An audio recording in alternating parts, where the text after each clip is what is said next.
In this lecture, we'll look at the third of our canonical ensembles. So we've already talked about microcanonical, which is sort of a completely isolated system, and canonical ensemble, which is a system attached to a constant temperature reservoir. So the system can exchange energy with the reservoir. And today we'll discuss the grand canonical ensemble, where the system is connected to a reservoir of both energy and particles. So the reservoir is at constant temperature and chemical potential, but energy and particles can be exchanged between the reservoir and the system. Then this is all preparation so that next week we can start talking about quantum statistical mechanics. I'll start by reviewing chemical potential. This is something you should have already seen in 358, but if you want a bit of more of a refresher than I'm going to give you, check out section 3.5 in Schroeder. Then once we've reviewed the chemical potential a bit, we'll go ahead and use it, build this grand canonical ensemble, its partition function, which gets to be called the grand partition function, and then finally we will use it to calculate something I think is pretty cool, which is how hemoglobin works in the blood. It's a toy model, so it's not exactly, it's not the exact story, but it gives you a feeling qualitatively of how these things work, which I think is pretty cool. And so that's what we'll cover today.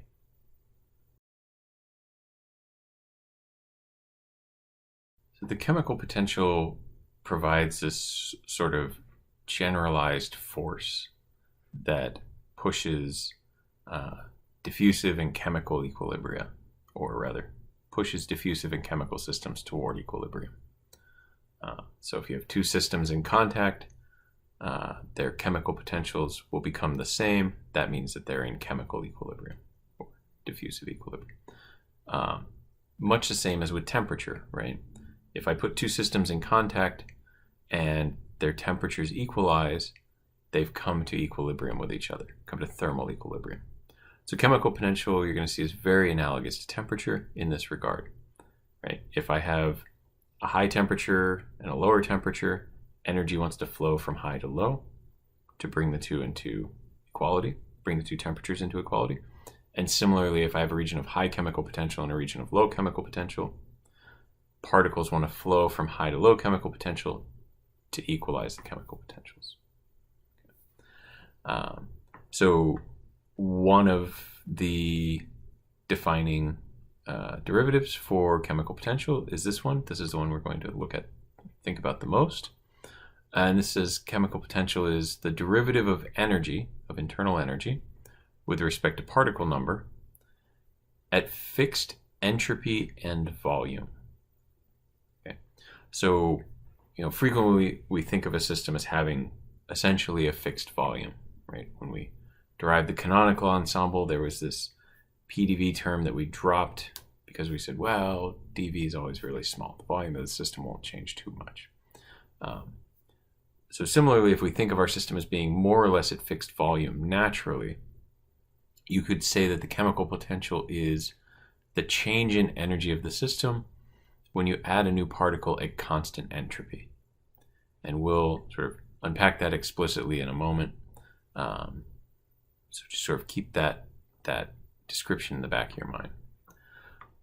Okay, so since we're talking about derivatives of energy, it's nice to be reminded of the differential for energy, right? This is one of your thermodynamic relations. The differential of energy is temperature times differential of entropy minus pressure times the differential of volume plus chemical potential times differential of number. And I want to point out, entropy and temperature here are coming in with the same sign as chemical potential and number. So again, this should make you see a bit this analogy between temperature and chemical potential. Again, one for energy, one for particle number. Okay, so to unpack this idea a bit more, that the chemical potential is how much the energy changes when you add a particle at constant entropy, let's look at an Einstein solid where we know exactly the multiplicity, right? This formula from several lectures back. And if we know the multiplicity, of course, the entropy is just k times the logarithm of that. So what we'll say is, if we can change the number of particles by 1, and by particles here, we're thinking of the oscillators that can hold excitations. So we're going to change the number of oscillators by 1 while keeping the multiplicity of the system constant. And in one particular case, you can do this exactly. And that's if there is the same number of excitations as there are oscillators. Okay, so exactly 1 excitation per oscillator doesn't mean each oscillator has a single excitation on it. It just means in total there's the same number. So if n and q are equal, then our multiplicity from up here just reduces down to 2n minus 1 factorial over n minus 1 factorial times n factorial. And the reason we've picked these to be equal is it allows us to do this exactly. So we're going to take n to n plus 1. And if we want to preserve this formula exactly, well, if n goes up by 1, q had better go down by 1. Right? So we sort of already know what the answer should be. The question is, does that work in the denominator as well? And we'll see it does. So q is going to go to some new q value. If we calculate the multiplicity in the new system, right, we've added 1 to n, so that minus 1 goes away. N plus our new q prime over n factorial times q prime factorial, and just sort of by comparing, right, you can see if q prime is n minus 1, that is to say 1 smaller than it used to be, then we get our 2n minus 1 up here, and we get our n minus 1 factorial in the denominator, so we get the same result. So in this special case of n equals q, when you add one new oscillator, if you're going to do it at constant entropy, which is to say constant multiplicity here, you have to remove one excitation from the system. And since we've removed one excitation to add one particle, our chemical potential is minus q. Okay. And this is going to be a common thing, that if you're going to hold entropy fixed while adding a new particle to the system, more often than not, you're going to actually be removing energy from the system to make that happen. Not always the case, but sort of that's a common occurrence, let's say.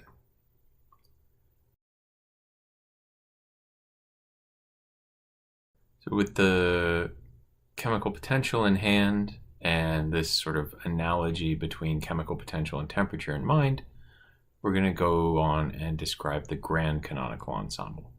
Okay.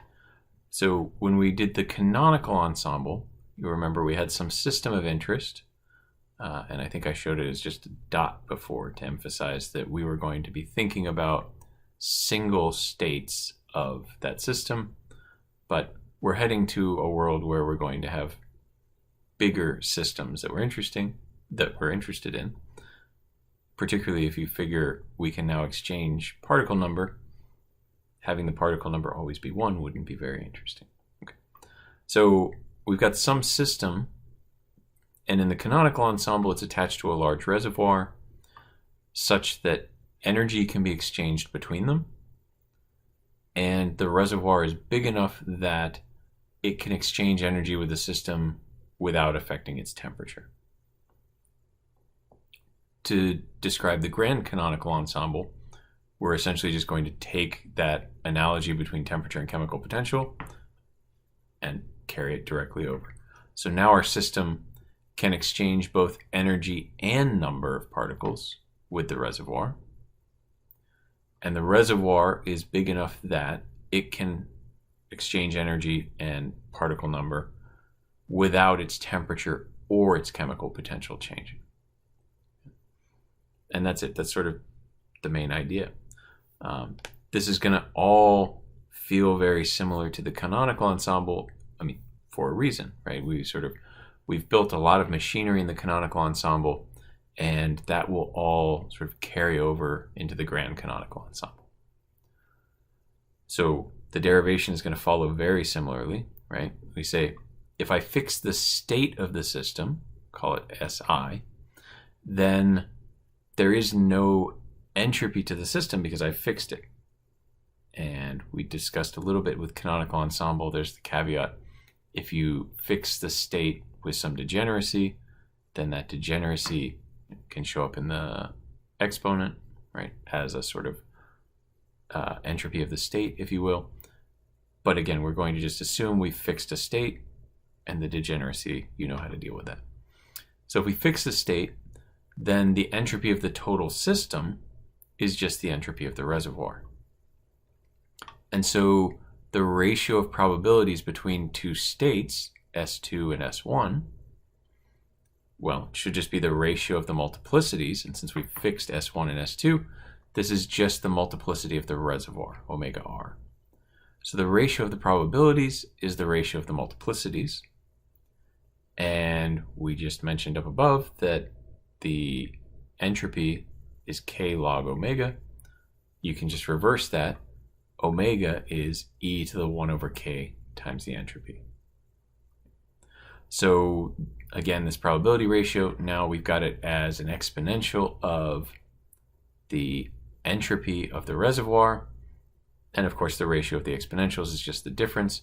So we can just say the ratio of the probabilities is e to the 1 over K times the difference in entropy of the reservoir as you move from one state to the other. And then again, we'll carry through this argument that we made with the canonical ensemble, right? We've intentionally said the reservoir is big enough that all of this exchange doesn't affect its temperature or its chemical potential. So implicit in that is that this delta S from just changing the state of the system should be extremely small on the scale of the reservoir. And so we have this 1 over K times delta S. We can turn that into 1 over K times differential of S. And from our energy relation that we saw before, let's maybe just go back up and see it again, right? We're just solving now for TdS and dividing by T. And since we've divided by K as well to get 1 over K times ds, that division by K and T means we get a beta. So 1 over K dsr is just equal to beta times the differential of the energy. We brought the, if you picture, we bring the pressure over, so this becomes plus pressure times dVr. And again, you bring chemical potential over, so minus mu dnr. We're going to do, again, another move, same as with the canonical ensemble. We're going to look at this PdV term and say, hey, generally, the change in the internal energy is much bigger than pressure times the change in volume. We gave an example before of like the excitation of an atom. If you remember, the excitation of the atom was on the scale of an electron volt. And if you looked at the size change of the atom times sort of normal atmospheric pressure, this was like 10 to the 5 times smaller. So we said, this is small enough, we can ignore it for now. And then we also said, oh, we'll fix the number, so throw this away. Now we're not doing that. We're not fixing the number. Again, we're allowing exchange. So the mu dnr term pulls through. And then the last step is to again say, since these two are connected to each other and together they form an isolated system, dur, the differential of energy for the reservoir, is just minus the differential for the system. And same story for the differential of number, right? However many particles leave the reservoir must end up joining the system. And so dnr is minus dns. Okay. And this is what we wanted, because now we have this differential, which came from this exponent, which came from the probability ratio of these states, right? Following the chain backwards. We've now got it in terms of variables for our system. So now we can say the probability ratio for state 2 to state 1 is e to the minus beta dus would give us the canonical ensemble minus mu dns. Now we have the grand canonical ensemble. Is adding one more term grand? You'll have to decide in the next few weeks. Okay, so these differentials are differences, and just as we did for canonical, we'd rather write this as something that looks a bit more like a function that's purely associated to state 2. So here we've got e to the minus beta energy of state 2, and now minus mu times the number in state 2. Same story. Okay. Last step, again, directly analogous to the canonical ensemble, we're going to define the partition function, right? So we can only define probability ratios by this sort of entropy argument. And to get the normalization, we need to say, well, it has to be in one of the states. And so the probability on its own will be this, now not a Boltzmann factor, but what's called a Gibbs factor.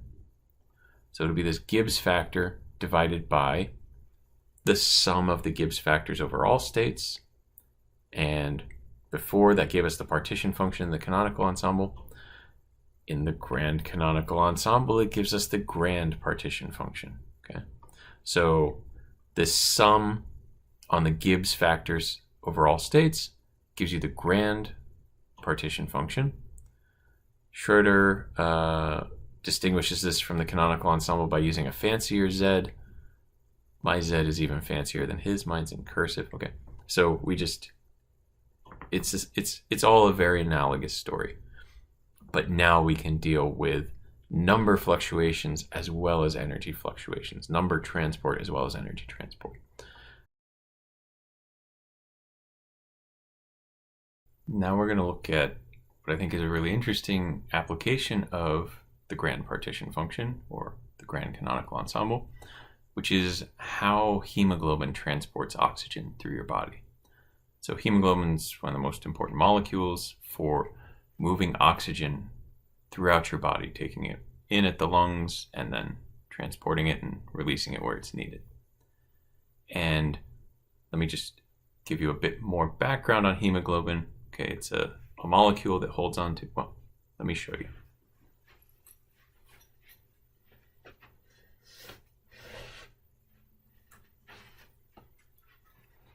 Big Duck, great biology book. Don't ask how old it is. That would say too much about how old I am.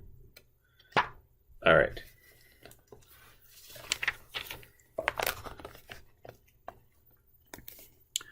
So hemoglobin looks like so.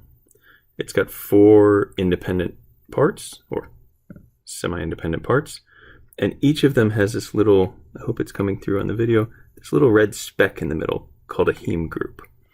And then this is what the heme group actually looks like, sort of zoomed in. And right at the center is this iron atom. Okay, and this iron atom is in a high oxidation state, and that's what's going to grab onto an oxygen molecule and hold onto it to carry it around through the bloodstream. So the hemoglobin is stacked up inside of red blood cells, and that's all the biology you need to know for now.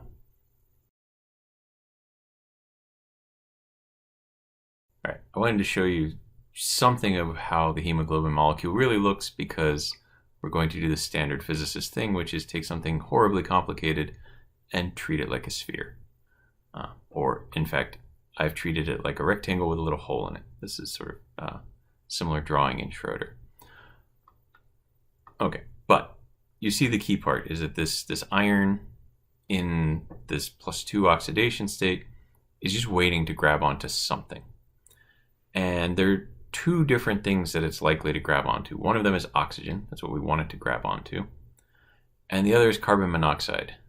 Now, this is bad because this we cannot use for metabolism. Okay, this is going to allow us to break down sugars, get that energy out. Great. No good over here. So this is a serious issue, carbon monoxide poisoning, because, well, let's talk about the physics of it. So to start with, I'm going to pull a result that you should have seen in 358, but we'll actually derive this more carefully in the next lecture, looking at an ideal gas from the quantum mechanical perspective. Planck's constant shows up in here. Quantum mechanics should have something to do with this, but we'll take that up in the next lecture. For now, just sort of take this result if you haven't seen it or have forgotten it since 358. So we've got minus kT times the log of V over N. This is 1 over the density, or it could be rewritten as kT over P so that we can see the temperature and pressure dependence. That's what's going to be important to us. Times, what is this? Well, it's the thermal de Broglie wavelength cubed. Okay. Or rather, 1 over the thermal de Broglie wavelength cubed. Again, more on that next lecture. So the real thing that we're going to care about is how this chemical potential depends on temperature and pressure. Okay, so in the lungs, you breathed in normal atmospheric air, and the atmosphere is 20% oxygen, so the partial pressure for oxygen is 0.2 atmospheres, or 2 times 10 to the 4 Pascal. Temperature hopefully is around 37 degrees Celsius, normal body temperature, which is 310 Kelvin. And we're going to consider 2 cases. One is just when you're in a normal atmosphere without carbon monoxide, and the other is when you're in an environment that has a small partial pressure of carbon monoxide. So you notice this is 200 pascals instead of 20,000 pascals, so 100 times lower pressure.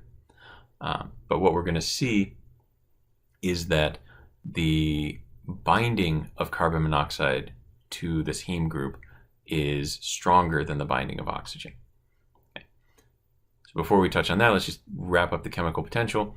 If you throw the numbers in for oxygen at 20,000 pascals, the chemical potential you find is minus 0.6 electron volts.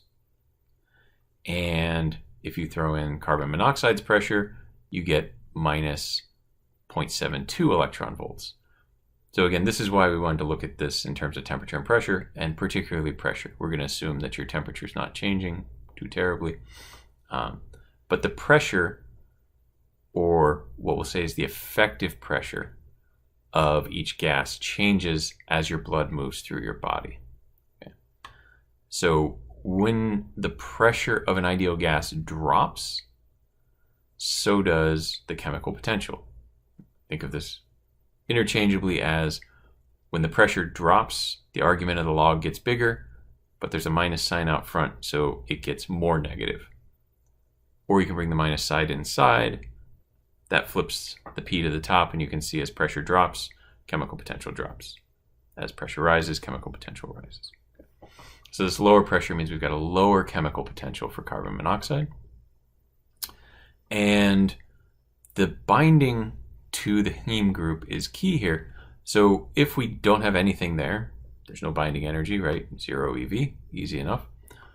When an oxygen molecule binds to this iron, we get a binding energy of 0.7 EV. So the energy of the system is now minus 0.7 EV. But if carbon monoxide binds to that iron, it actually has a bigger binding energy, 0.85. So the energy of the system is minus 0.85 EV. And that larger binding energy to carbon monoxide is what makes carbon monoxide dangerous, even when the pressure is 100 times smaller. Okay, so let's see what we've got here. We've got 3 different states for the heme group. It could be empty, in which case energy is 0, number is 0. So we've got e to the minus beta times 0. This is just 1. Okay. Just calculating our Gibbs factors here. For a single oxygen bound into the heme group, then we've got e to the minus beta. The energy is minus 0.7 EV. Chemical potential is minus 0.6 EV, and the number is 1. Pull it all together, e to the minus beta times minus 0.1 EV. And I mentioned before that it's going to be a nice rule of thumb that room temperature is about 1/40th of an EV, right? KT at room temperature is about 1/40th. All right, you're a little warmer than room temperature, so let's just do it a little more accurately. Instead of 0.025, it's 0.0267 for KT. So we've got e to the, this is about 4, gives us 40 for the Gibbs factor for the oxygen-bound state, this guy. And then for carbon monoxide, if we're working with the carbon monoxide at this pressure, right? Okay, e to the whole bunch of stuff, I'm getting tired of it, exponential of minus beta times, again, the energy is minus 0.85 eV. The chemical potential, so minus chemical potential, which is negative 0.72 eV, and the number, again, is 1, right? We've got 1 carbon monoxide. Good, just do the math through, and you get 130 for the Gibbs factor with the carbon monoxide.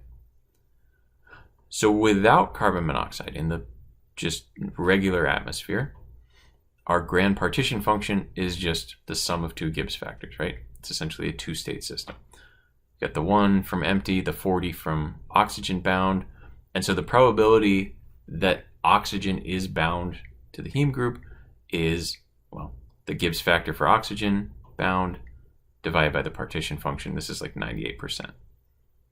So what is this saying? As a red blood cell goes through the lungs, the partial pressure in the lungs is the atmospheric pressure of oxygen, so 0.2 atmospheres. That's going to dissolve into the blood. And so when we talk about the chemical potential in terms of pressure, what we're really talking about is the dissolved gas in the blood.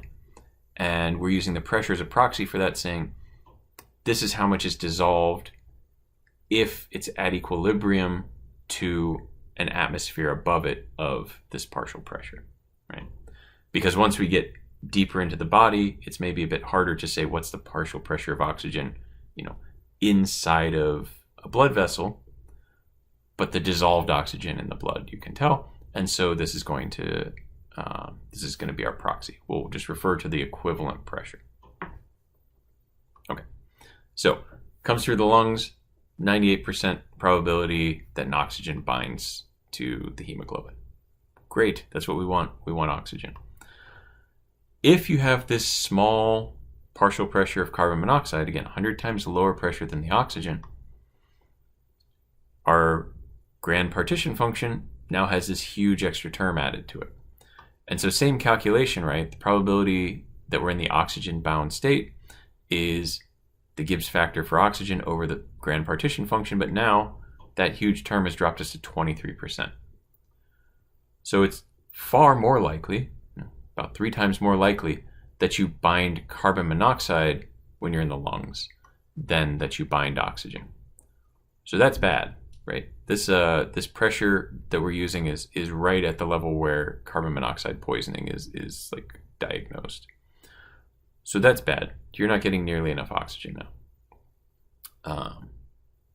And again, the reason here is this binding energy is just a bit, the difference in binding energy is just a bit bigger than the difference in chemical potential, right? 0.15 instead of 0.12, but it's bigger than KT, right? KT is 0.026 or 0.027. The difference of these is 0.03. Oh, okay, just a little bit bigger, but the point is that means you're multiplying by another factor of E, in fact, slightly bigger than a factor of E. So when you start taking these differences, you can see that something that didn't, is this significant? It doesn't necessarily look like it, right? 0.15 versus 0.12, but because it's in the exponent, it can cause these things to blow up very rapidly. Okay, so that's a very simplified model of hemoglobin, an overly simplified model of hemoglobin. In fact, because this just has one site, this is actually more like myoglobin, but we've already had more biology than, well, I'm qualified to give you, for sure. Let's move on to a slightly more complicated model. So you remember I showed you there are 4 of these groups. Let's just look at 2. Let's pretend there are only 2 groups that can bind the oxygen. And in real hemoglobin, when that first oxygen binds into the molecule, there's a conformational change in the protein, which actually changes the binding site. And so, in fact, the binding energy for the second molecule is quite a bit bigger than the binding energy for the first molecule of oxygen. And same is true for the third molecule, but again, let's just stick to 2. Let's keep this model simple. So if we've got 2 sites, we drop an oxygen on and something changes in the protein that changes the binding energy for the next molecule of oxygen. So we've got 3 states here, or in fact 4 states. So let's be careful. What are our 4 states? 1 is empty.